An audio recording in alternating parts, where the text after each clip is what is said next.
The other momentous event that I had is that Ohio interviewed on campus, and I had an opportunity to join Standard Oil of Ohio at their research facilities up here on Lawrenceville Center Road in the polymer department. I started in technical service.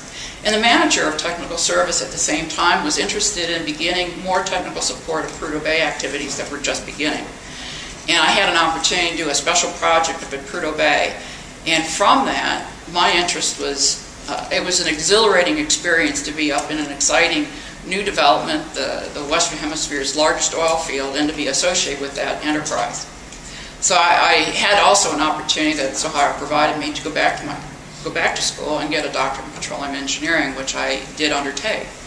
I like Frank Clark's phrase here that says, if you can find a path with no obstacles, it probably doesn't lead anywhere. And I like that because clearly I saw lots of opportunities, but challenges that came to a little bit more clarity later on.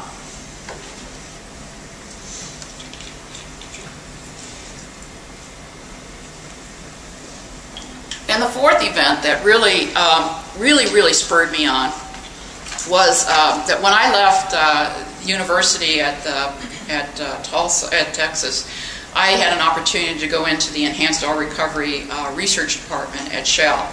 And Shell, without a doubt, had was the pinnacle of EOR technologies in the oil and gas industry.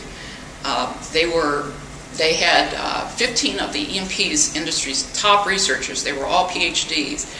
And these were NAE fellows. They were fantastic publishers. They still have laid down the foundwork of our industry in terms of technology. And unfortunately, I ran into a manager, a technical manager, who saw disdain in this technology, and he did away with the entire department. Just laid them all. And there was no attempt to take these people and place them in any other locations in the research center. They just laid them off. And I said, I cannot believe this. I was absolutely repugnant with the attitude and the triviality that these top technical people were handled. So I said, well, I left Shell, and I made up my mind in 1990 when I left Shell that I was going to start my own company someday.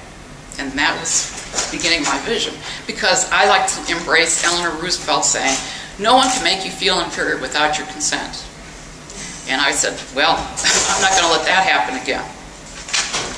So I created a vision to start my own E&P company.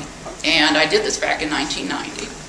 And I undertook, well, what were the things I needed to be able to do in order to undertake this opportunity? And I looked at 3 key elements, and it took me 16 years to accomplish this. Clearly, as a PhD petroleum engineer, there was a tendency to take the PhD and put them into a research department and not allow them to obtain experience in a financial or commercial role. So it was kind of a vicious cycle there. So I undertook a deliberate effort to obtain leadership positions which had profit and loss responsibilities. And that was my sole focus. I changed jobs in order to keep that and maintain that frontline management role. I also worked to gain management experience for each technical and commercial discipline. So I changed jobs, I changed opportunity at different companies in order to gain the experience in those different disciplines. And it wasn't that I was going to become technically proficient, but I needed to know what questions were critical. What were the things, what were the failure routes? What were the risks that were going to be involved in any of those technical disciplines so that someday I could be involved in those decisions and be able to make the correct decisions. And then I also needed to develop a presence with the energy private equity providers. And this was done in the last 2 years after I left BP, which was my last full role at a company. And that's because when you work within a major or large organization, whether it be a service company like Schlumberger or Transocean, for example, or if you work for a BP or Shell, you're working inside a very large organization and nobody in the private equity knows anything about you or your abilities. And you have to develop a presence outside the market in order for them to know you. Private equity is based on personal relationships, and you have to establish a relationship with the private equity providers and at least have them know who you are and how you make your decisions and what kind of successes have you made. So I'm going to go briefly through some of these because one of the unique things I had an opportunity with looking at the foresight that I wanted to start my own oil and gas company. Any job I took, I didn't take a job just because it was a job. I took every job as an opportunity as a learning experience, and I treated it as a classroom experience. I sat down with the technical experts, whether it be the seismic interpreter or the drilling engineer, and I went out with them, and I went to the well site, and I asked all the questions to understand the technology and try to get into their heads to do a data transfer. And so it was a very different opportunity when you go in into an opportunity and say, I'm here, I'm going to learn everything I possibly can. So I set about doing that. I started 2 consulting companies within major companies. I even presented that to the board of directors for each of those public companies. And grew 2 consulting companies independently. We did international projects.